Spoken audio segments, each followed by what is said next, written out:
Hello, hello, and welcome to another edition of Power of the Pen. I am so excited because, as you all know, this is one of my favorite shows that I do. We come on every Sunday at 2 p.m. Eastern on E360 TV, as well as streaming on Facebook to bring to you amazing works by authors and recommended reads.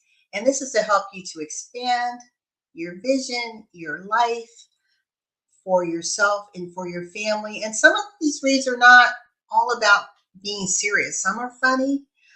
Some have some historical basis, but we believe that we are bringing forward to you authors that are going to make a difference in your life, make an impression. And today I'm very excited to have joining me Dr. Derashay, and I am about to bring her to the stage right now.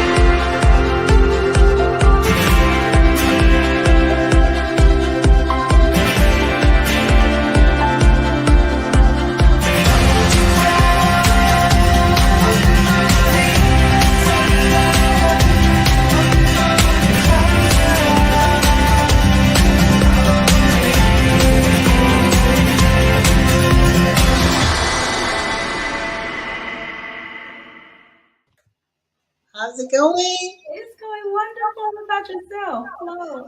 I'm doing well. I am so excited. I love sharing the platform with you. I love having conversations with you because you just challenge us to say, what am I going to do now, right? Yeah, right. Now that the truth has been laid on the table.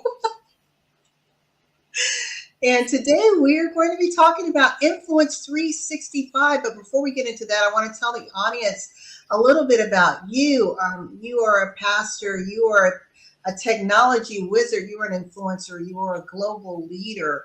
You are making a difference in all that you do, showing up, because your message about creating impact, influence, and income is designed to help us expand and create ripples around the world on a global stage, and showing people that it first starts with us recognizing who we are, whose we are, and walking in that truth. And your book here, Influence 365, is a collaborative book, yet it's a devotional designed to help us navigate that journey. And I read all the books that are here. Obviously, because of the way this is written, I wasn't going to sit and say, let me read from cover to cover all of these amazing inspirations, Dr. Derashay. But what I did do is I highlighted some key messages that you specifically wrote. And I want us to talk about, because I found it very interesting, and I love the titles because the titles were very, very captivating. Claiming Your Throne, that's number one.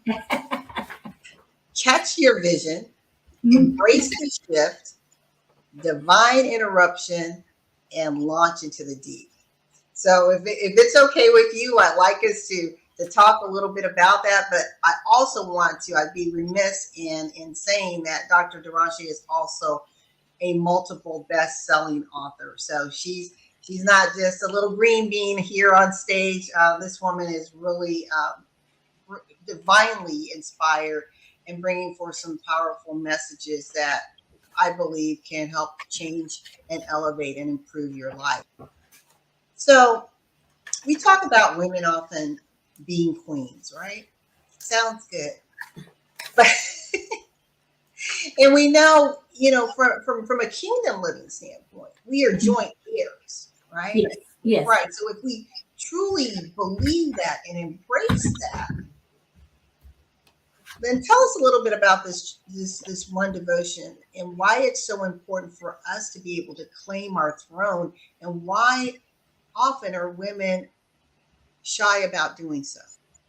Yeah, absolutely. I think it's important. It's important, number one, to claim your throne because it's yours.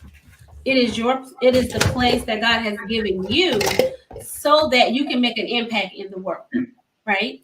And so when God has given us an assignment, if we don't claim that place or that space, we'll never be able to make the influence and the impact that we have been charged, commissioned, ordained, purpose, designed to do.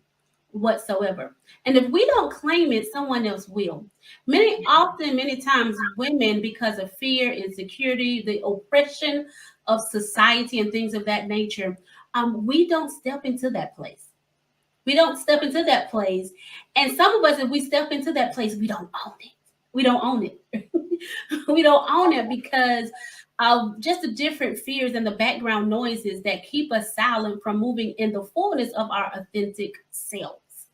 Right. And so I just believe as women, what we have to do once we understand the assignment or the purpose that God has given unto us, I think very rapidly and quickly, we need to make any necessary adjustments or modifications that need to be made so that we can take charge and do what we've been given permission to do by God without having to even consider man's permission before we move in the vision that God has given unto us. Yeah, and that's powerful. And I loved, even though we hear it all the time, the term "own it." I mean, honestly, when you think about royalty, Queen Elizabeth's 70th reign, in 70 years, no one can say that this woman did not own that throne. And Absolutely. so, in like you said, being able to recognize your God-given destiny, and when you celebrate that, no one can really rock you off of that. You're not willing to say, I'm going to abdicate my throne. Really, you're going to abdicate your place in life that Right. can only be filled by you. And you said this. You said it is time to take ownership and possession of that in which God has entrusted us to do. We can no longer afford to operate our kingdom under the shadows or duplication of others. Let's Yes. talk about that duplication. Yes, let's definitely talk about that duplication. Many times, sometimes we're in environments where people are producing many needs, right? But they're producing many needs, or they are trying to shape and mold you or mold individuals within their image and likeness. Mm. Within their image and likeness. And what happens when we are functioning or around people that are trying to shape us in their image and likeness, it dilutes who we really are. It takes us from coming from a place of being authentic in the design that God has given us. See, we've already been designed in the image and the likeness of God. And in God's design for our lives, we are fearfully and wonderfully made. And so there is no reason to make any form of alterations rather, in our lives. And so that's one way. One of the things is we are being duplicated by people in our environment. Who, giving us instructions on how they feel, the way they think that we should be doing certain things, or we'll begin to try to pattern ourselves after other individuals because you may see their fame, you may see their fortune, and things of that nature. Even though you're not seeing the fight, you're not seeing the behind the scenes of what it takes for them to get there. And so we'll try to move and operate in their pattern.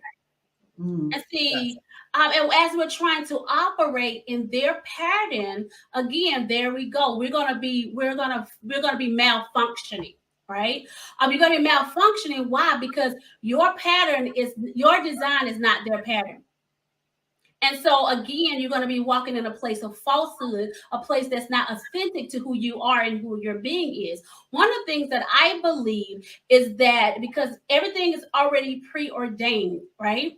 And so if God have already planned out everything. And so if you are operating from a place of duplication or a place where you are copying someone else, you have just watered down the most valuable thing that you could ever offer to the world.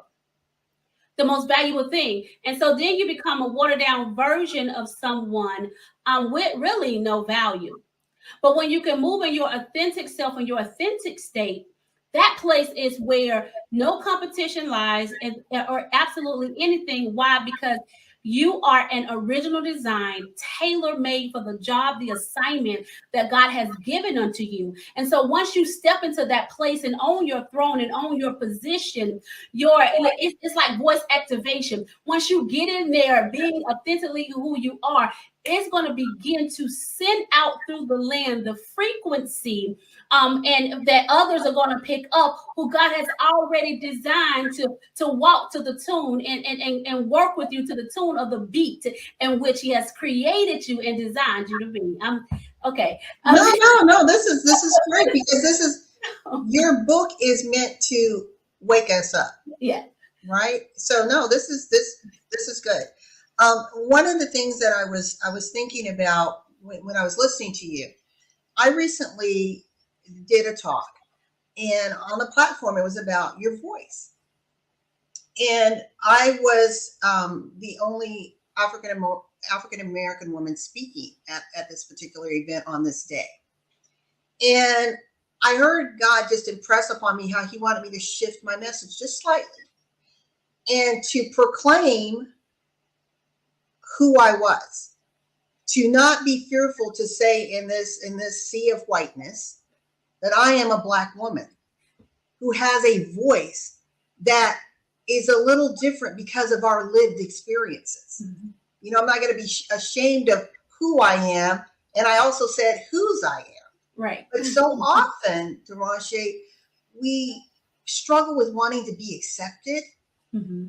Right? We want to fit in, that we try to replicate, and it's like trying to fit that square peg in that round hole. We are who we are. And when we can embrace that, as you said, you know, the world is amazing. It's like the blessings start literally coming and overtaking you, but it's a little hard when you are trying to be someone else. Right. Right. Yeah, absolutely. Listen, you're absolutely right. And I love, you said the word, you said to proclaim. And proclaim is, I mean, of course, that means to announce, right? To announce who you are. And it took me back to the word when King Cyrus had to pronounce, you know, the vision that God had given unto him. And he told him to go and make he said, go in and proclaim. What he told him? He said, go and proclaim and send a document out in the land, a written document out in the land, proclaiming what it is that he was designed to do. The other thing about that is, and proclaim means to announce. If you don't announce who you are, how can other people acknowledge who you are? How can you be acknowledged when you are afraid to proclaim or to announce? And so you are the statement. You are the statement. You got to understand, you're the statement and you are it. And people are waiting. What we don't realize, LaWanna, is that people are waiting for your announcement. People are waiting for your announcement. And many a times, you know, we have that imposter syndrome and don't feel like, you know, we'll look at our culture, or we'll look at what's around us and we'll try to blend in, when at the end of the day, what the room really need, or the environment really need, is the announcement of who you are and what you bring to the table, what you bring in the room, because you are there. Yes. And so you gotta own you. Yes. And I often say, stop being on the sidelines of your own life. Right? It's like, get off the sidelines and get in the game of your life. If I think when you do that, LaWanna, you can begin to own yourself and own who you are and embrace who you are, celebrate, you know what I'm saying, who you are, no matter what your background has been. I mean, your history, no matter any of that, your family lineage. None of those things that when you just break away from all of those things and really, really just love you, celebrate you, and show up as you, people are going to appreciate you more. Not only is they're going to appreciate you more, they're going to understand you even more. And not only that, LaWanna, one of the things that I believe, and even what I experience, is that when you can remove away from all those things, it really opens up destiny for you. It open up those dreams and visions beginning and able to manifest, because now you are walking and moving and operating in your authentic self, and then you can even meet the right people in the right places and in the destination, in the correct destinations, so that you can continue to move further within your destiny. Yes, yes. You see if I can find it here. I'm on my little Kindle. Um, you mentioned in your intro about being light, that we are meant to be light unto the world. And you said this project you're calling, and this is interesting, you're calling this devotional a project. So not only are you inspiring us, but you're inspiring us to action. Maybe that's a better way of saying it. So hence it becomes a project. We are works of arts, right? But we are always evolving, always improving. And you said this project is based on Matthew 5:14 and 16. You are the light of the world. A city that is set on a hill cannot be hidden, nor do they light a lamp and put it under a basket, excuse me, but out. I can't even read and I have my glasses, but on a lampstand, and it gives light to all who are in the house. Let your light so shine before men that they may see your good works and glorify your Father in heaven. And as you were saying, we have to proclaim, we have to announce, we have to show up, we have to own, we have to occupy, we have to sit on the throne of our lives and say, this is me. Yes? Absolutely. This is me. This is who I am. This is my makeup, right? This is the makeup, of who I am, and not shy away from it. We live in a world, we live in a society that has created, right, that give a framework of what it deems to be worthy of certain things or what have you.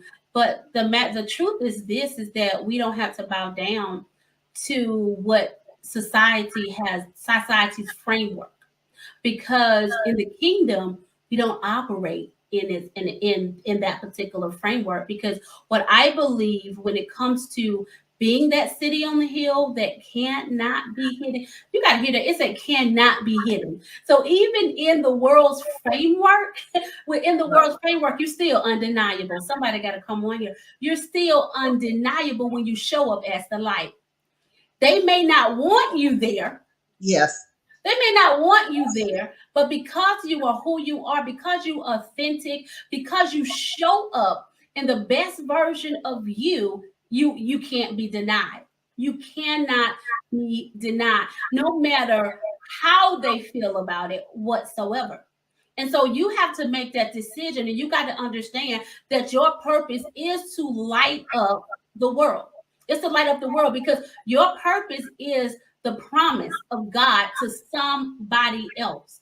And when you show up in the world and you begin to move in that message, you begin to move in that mission, it begin to light up, to cause dark places to now, where the sun is now shining in it, right? The Yes. sun is now shining in it, and now the people are able to grab the hope that they've been looking for, so that now in turn they can begin to run with their message, right? They can begin to move and do what it is that they have been charged and commissioned to do, because they're no longer in the darkness. They have come to the light. They have gotten the light. You have, right, you know how one candle lights another, or one torch lights another, or what have you.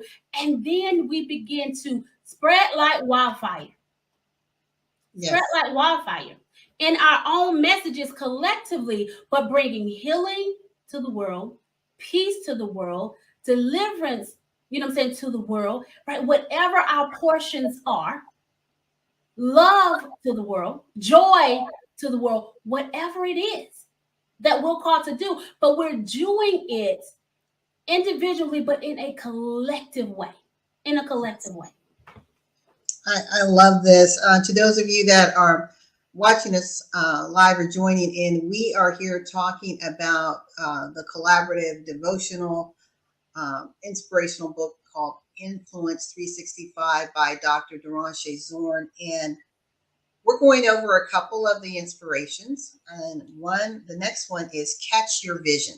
And you said, it gives sight as it brings vision. You're saying gives sight as it brings individuals, businesses, or an organization to a specific point of focus. Therefore, maximize your resources and efforts as you utilize them to meet your particular target. Without visions, you are wasting time, resources, and efforts. Let's talk about that for a minute. Yes, listen. Look, you know the word tells us, is that without, you see, where there is no vision, the people perish. And so if you don't have vision, you have no direction. See, vision let you know where you are going, right? It gives you an imagery of what's afar. And as it gives you that imagery of what's afar, of what's available for you to obtain, in between where you are and that particular vision, all the activities that you do or the activities that you're doing in life should be heading you toward that vision. So, but if you don't catch the vision and understand the vision that God has placed before you, you will stay in a place where you are running in circles. You'll be tossed to and fro by every wind, every new thing that come up, whatever hits the street. Oh, this is what hot this week. Now you chasing trying to do this, or this is what's hot next week, and now you're chasing trying to do that. It has nothing to do with your purpose, has nothing to do with your vision. It got you off track, off focus. And listen, you're doing a whole lot of things, and your results are a direct impact on the fact that you're not following your vision. You're putting out much, but you're getting in little. Somebody got to hear that. You're Yes. putting out much, but you're getting in little because you're not moving and operating in your God ordained vision. Because you're too busy chasing the coins, or what they say, the bags. That's what they say. You're too busy trying to chase the bags. But this is the thing: if you catch your vision, if you catch the vision, and if you go chase the vision, you catch the vision. Listen, I'm telling you, the bag is going to already be secure. The bag is going to be secure, Yes. because your vision secured the bag for you. That's all I'm saying. Oh, that's powerful. And one of the things that I saw, especially during, the first 2 years of the pandemic, is, we heard people were pivoting, people were shifting and changing, but what they were doing, they weren't pivoting in their unique lanes. They were pivoting and following others like the Pied Piper. And I'm thinking, why are you're gifted over here? Now you're doing something. It's like, why are you over there? And invariably it failed. Right. They ended up going back to what they knew, where they should be or where their passion was. And I get it when life happens and maybe the income stream is drying up, or maybe it's just gone altogether. You're trying to find another way, but you're still focused on the vision. I mean, there's different paths that lead to the vision. Absolutely. But these individuals left their vision altogether and were following someone else's vision. The vision. They abandoned the vision. They abandoned the vision. Look, you said something, very, very key is this, that you never lose sight of the vision. Never lose the sight of the vision. You know what I'm saying? Whatsoever, no matter what storm comes, no matter what wind come through, no matter what happens, never abort the vision, because and you said something very key. There are many ways, right? So you can be flexible on how the vision come to pass, right? Yes. You can be flexible on that, but you be stubborn on the vision itself, that you never, ever, ever move from, because that is the core of who you are. That's your DNA. That is your makeup, right? And anything else is not going to be sufficient for you. When we want to move in those lanes where you say, well, everything you touch is going to prosper, it's the stuff that, that God has called you to do. right? Which is a part of the vision, a part of the plan that he has declared for your very life. So you got to stay focused on the vision. The thing is, there may be times where we have to make readjustments Mm-hmm.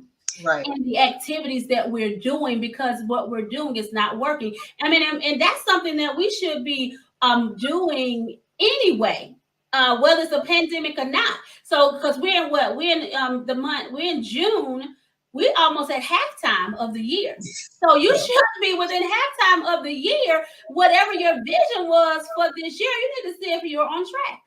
And if you're not on track, then what type of adjustments need to be made so that you can finish the year strong, right? Exactly. So you should be periodically, looking at the operation of the vision so that you can make any necessary adjustments so that your bottom line won't be impacted, so that you can complete the thing that you was commissioned out to do. Yes. And I, so you got to I keep love that in that. front of you. Go ahead. No, no, no. This is great. I mean, we could go hours and hours, but we don't have hours and hours, so we're gonna get to the next point. The next one you said, embrace the shift. You said God is shifting things in the earth, and we're experiencing that right now. And many are being very resistant to the shift. Don't keep holding on to familiar things when God is trying to do something new in your life. Don't allow the way of the old to hinder you from stepping into the new in Jesus Christ. The former things cannot compare to what's to come. And Derashay, that is so true. We get so comfortable in our box, right? And that those comfortable old slippers, it feels good. We know it, and we that's basically fear Mm-hmm. preventing us from saying, okay, well, I hear that I should be going left, but it's working over here. I'm okay. Or we let someone talk us out of shifting, Mm, right? Because they're fearful. right. So then they're trying to reel us back in. Like, Mm-hmm. where are you going?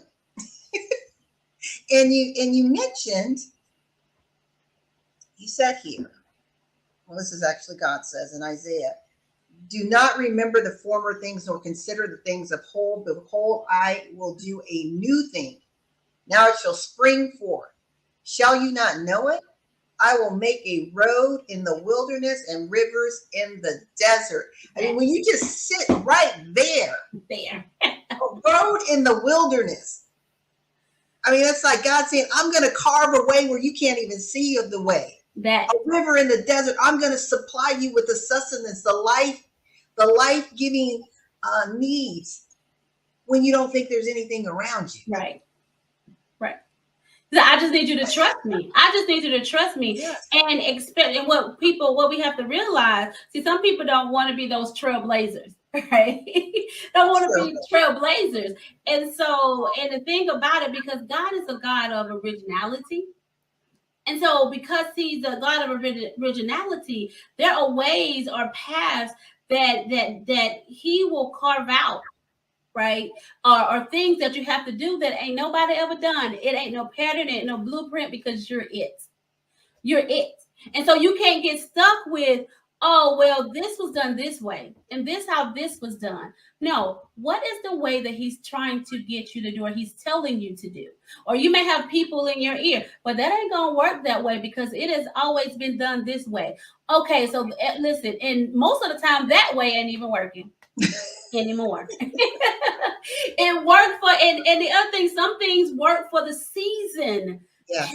And and so you have to make sure that when God is shifting, now when God shifted, he never shifts you from the vision. He shifts you, and he shifts you in a different way to make the vision happen. He shifts you in the season that you need to be in to get a step closer to the expected end. And so you have to understand that, and you got to know, and you have to know the difference, because just like you said earlier, some people just they abandoned the whole vision and they shifted totally into other places and other spaces, whether they did it on their own or they was convinced. But listen, that's why you got to claim your throne, and claiming your throne, you know who you are, what you've been called to do, and you don't move from that whatsoever. Right. Yeah, I love that. And I think we also have to be careful when we're having collaborations and partnerships is understanding, do you have a shared vision? You may be getting to it in different ways, but is it a complement? Because if it's not a complement, if it's these contrasting conflicting views, then someone's going to be pulling someone down Right. eventually. Right. Absolutely. Absolutely. You're absolutely right. You're absolutely right. I'm the one that's one of the very first thing I make sure, how do we, or even when people approach me with things, I'm like, how do our vision align? We got to look at where our vision meets. So because that is going to be the only place that we can work in. If it doesn't complement each other in any place, then we can't work together, because it's that place of complementary with both of the vision is where we'll be able to even do great things. Yes. Do you have a copy of your book you can hold up? Yes, absolutely. Okay, we are here with Dr. Derashay talking about Influence 365, a devotional. It's a project. It is a living book to help inspire you so that you can create impact, influence, and income in your life and in your business. Yes. Yes, yes. So let's talk about. I mean, there's so many great golden nuggets in this, and we don't have enough time for all. But I want to talk about divine interruption. And you said there's a divine interruption God is doing in your life. He is interrupting the plan of the enemy against your marriage, children, family, ministry, business, health, finances, education, and more. Your labor has not been in vain. God has heard your cry, just as he heard Mordecai in the book of Esther, and he is bringing your enemy to shame. God is turning it around for your good and in your favor. And Derashay, as we live, life happens. And Mhm. I want like you to speak about this from this framework. We know there's a lot of mindset teachers out there, and I'm Mhm. not knocking them. But if we're not careful in how we're delivering these mindset messages, individuals may be crippled into thinking, well, if anytime something happens to me, it's just because I have the wrong mindset. Life can happen just because life happens. This body will eventually die. It wasn't meant to live eternally. Was that a mindset thing? No, it Or wasn't. is it just by design? It's a natural, right, So, by design. right? I mean, hurricanes, tsunamis will happen. It's by design. So, I think it's for me, this is just how I've looked at when the hurricanes and tsunamis happen in life.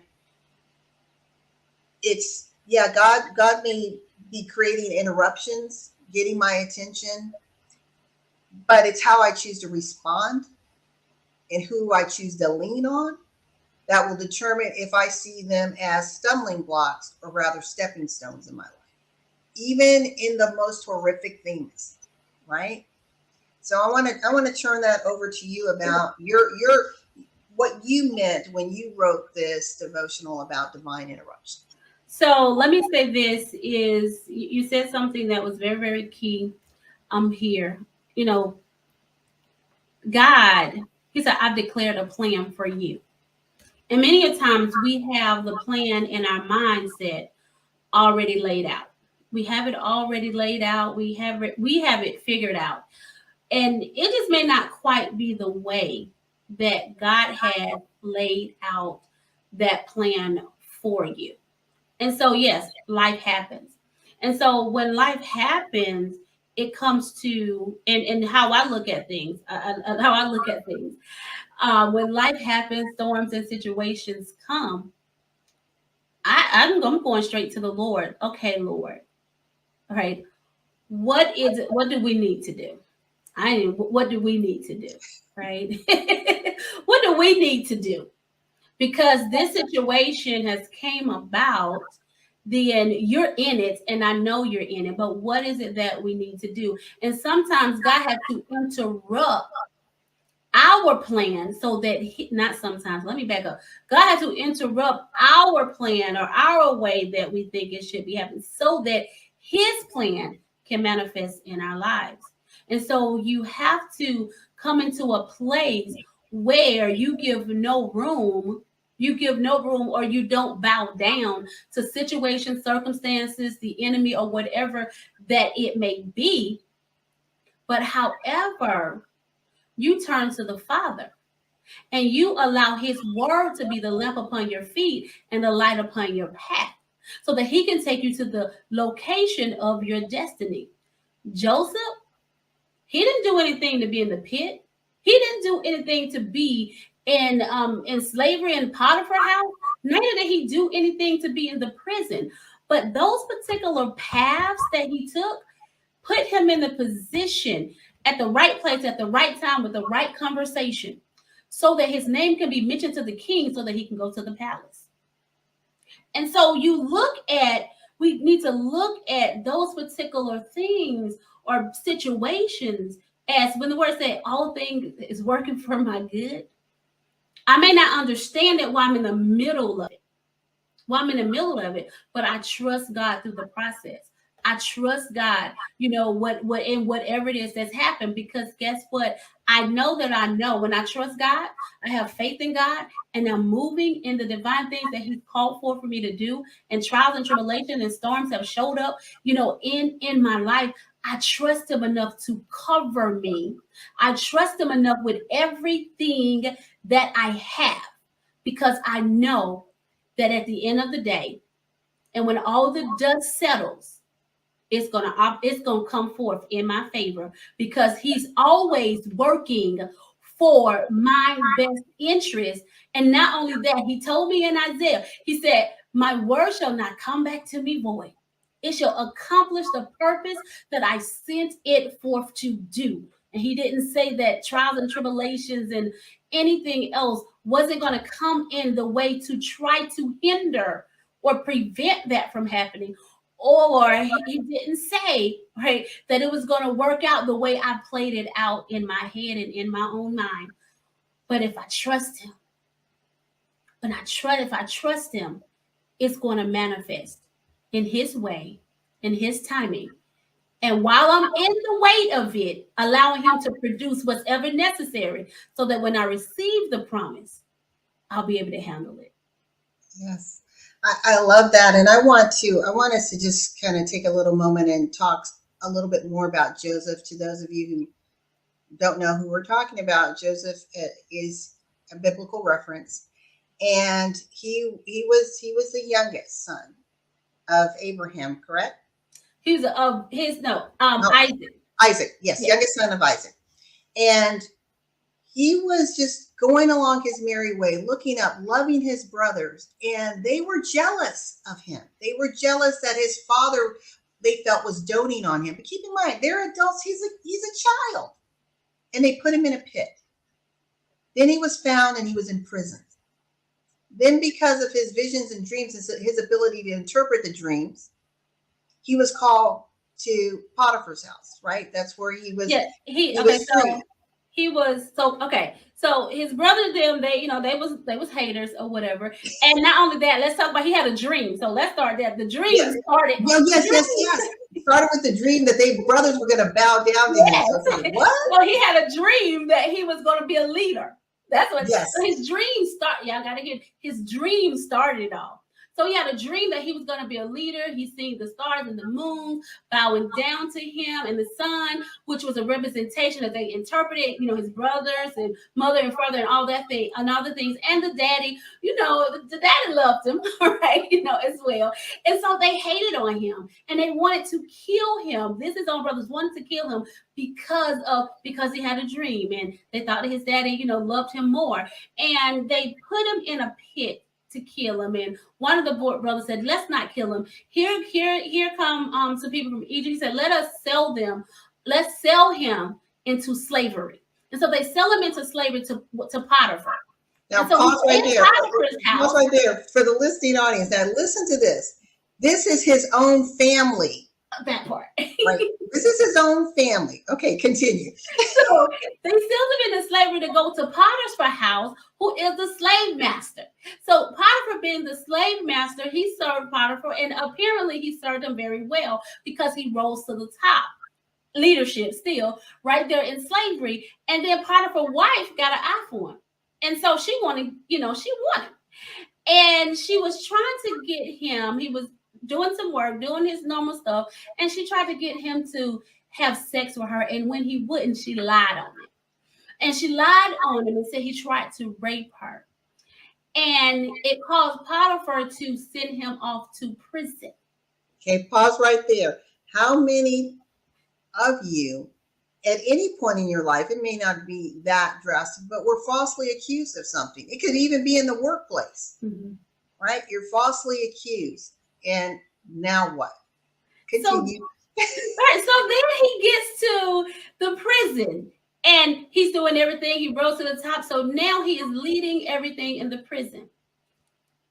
The king get upset with the baker, right, and the cupbearer. And so they come into, he throws them into the prison where they happen to meet Joseph. They're in prison. They have a dream. He interprets their dream. Tell them, oh, you guys are going to get out. When you get out, don't forget about me. Now, he told one of them, look, you're going to die because this is what your dream means. And he told the other one, that he'll be restored back into his position with the king, which was the cupbearer. So they leave. What Joseph said manifests. 4 years, a couple of years later, they still forgot to drop the name. The cupbearers forgot to drop the name. But the king began to have dreams that he needed to have interpreted. Nobody in the land could interpret these dreams for him. This is the king of Egypt. And then at that moment, the cupbearer remembered Joseph in the prison. And he tell him there's a man in the prison who can interpret dreams. He called for Joseph. Joseph interprets the dream. When Joseph interprets the king's dream, the king then immediately rose him to second place within the land. He rose him to the second position within the kingdom. Only thing that wasn't given under to Joseph was everything except for the title of the king itself. Nobody could move in the land without Joseph getting the permission. And he had Joseph and allowed Joseph to develop a strategic plan so that when the famine came, this is the dream. The dream was about the famine that was coming and what they needed to do. And so he told them what needed to take place, and he laid out the strategic plan so when the famine hit the land, that the Egypt would have stored enough that was going to be necessary for the 7 years. They would have enough food storage for the 7 years that the land would be in famine. What I love about that story, it shows the twists, the turns where you think, "Ooh, life is good. Oh my gosh, it's dark again." It's this undulating journey, but the thread, the tie that binds is his gifting of dream interpretation, his commitment to whatever role he was in. Even as a slave, he did it in excellence to where he was awarded, relatively speaking, leadership position. Yes. For the appointed time. So sometimes our time, Dr. Derashay, is not God's time. Right. Sometimes the journey is years in the making. And we have to be okay with that, right? Yes. Absolutely. Because we don't want to have things that are premature because we're trying to force things in our specific and the timing that we so desire to do. The other thing I like about Joseph is in the midst of the storms, the trials, what was going on in his life, one thing that you can say about his attitude is that he did not allow whatever he was in to dictate his attitude. He always showed up in excellence. And the reason why I say that, because if he did not show up in excellence, he would never been able to rise in leadership in any one of those places that he was in. And so that leader was in him no matter where he was. So no matter what situation or trials or tribulations that comes before you, what God has placed in you is there. Use it. Use it Yes. right there in the midst of it. You use it in the midst of it, because guess what? It'll take you further faster. I It'll love take you it. further faster, right? We are Because almost out of time, and I want us to get into the last one, which is launch into the deep. And the story that you wrap this around is when the disciples were out fishing, and they were discouraged because they weren't catching enough fish, and they came back and they're like, it's, the waters just aren't producing for us. And Christ is like, no, I need you to throw that net on the other side. I need you to cast it on the other side. And the nets were so full with fish that they almost broke. And sometimes we have to be willing to go into, he told them to go out into deeper waters, right? Because the shallow waters, again, that's familiar. That's where everybody's swimming. right. That's where everyone is. Not many are able to go out into the deep. When you think about some of the most powerful, I'm thinking just looking at fish, the most powerful whales that are out there. I mean, those are massive creatures that God has created. But if you want to see them, if you want to catch a glimpse of them, you got to travel out into deep waters, because they're not coming to the shallow shores unless something has happened, right? And they're washed up. But for the most part, if you want to see them in their excellence, you're going to see them in the deep. So I'm going to take myself down for 5 minutes, and I'd like you to close us out talking about launch into the deep, and then I'll come back on so we can close out this amazing discussion. Yes, absolutely. So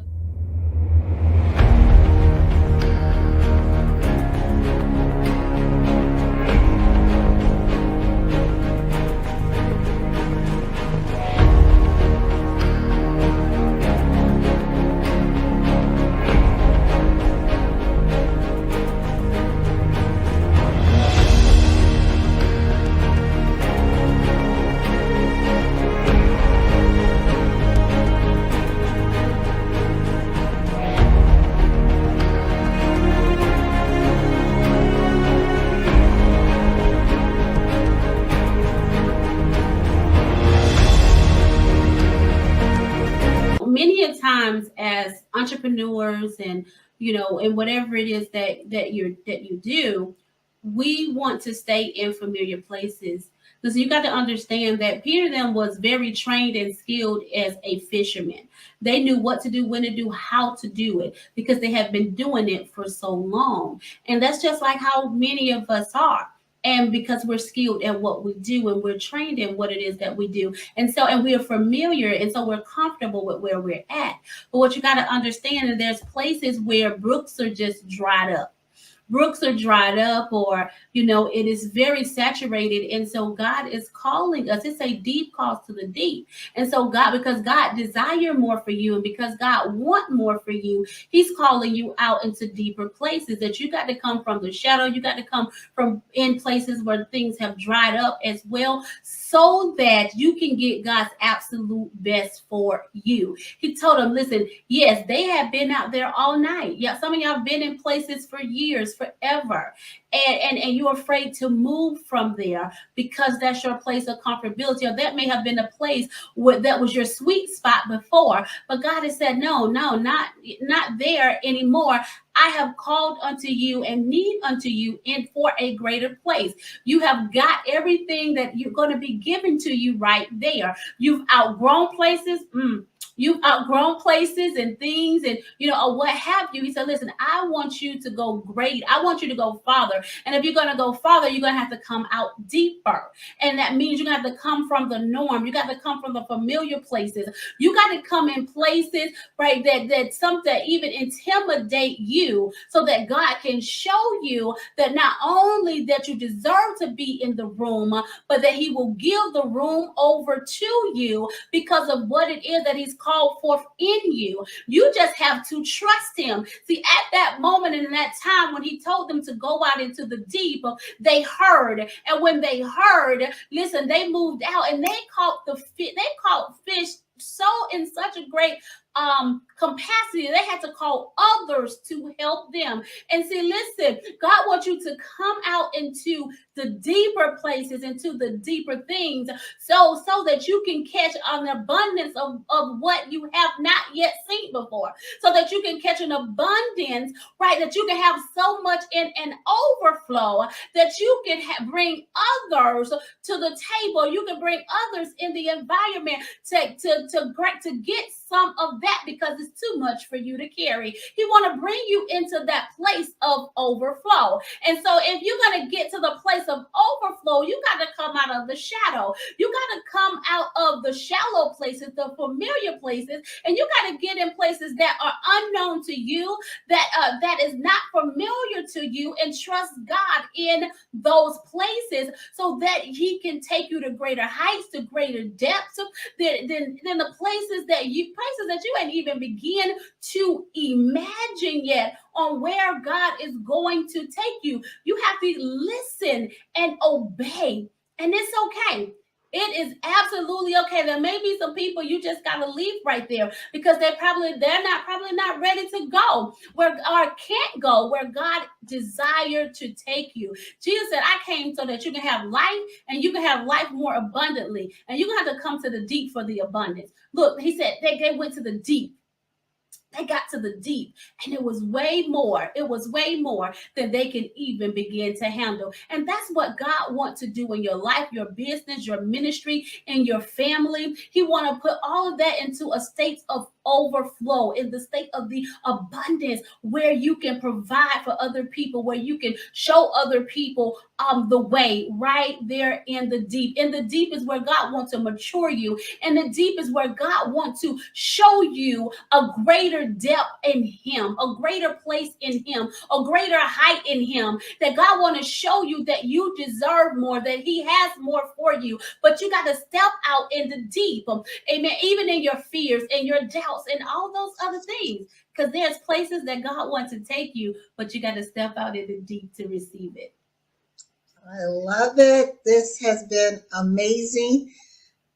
Thank you so much for saying yes, for coming on to Power of the Pen. Ladies, can you hold up the book again to the listening audience? You can go to Amazon.com for Influence 365 by visionary author Dr. Derashay. This is an amazing read. Love the spiritual references. Love the devotion tied to it, and the application to help us to elevate in life and in business, to increase our impact, influence, and income. Yes?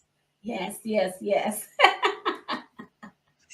Well, to our listening audience, thank you again so much for joining us. So if you on E360 TV and other social media, we will see you next Sunday at 2 p.m. for another edition of Power of the Pen.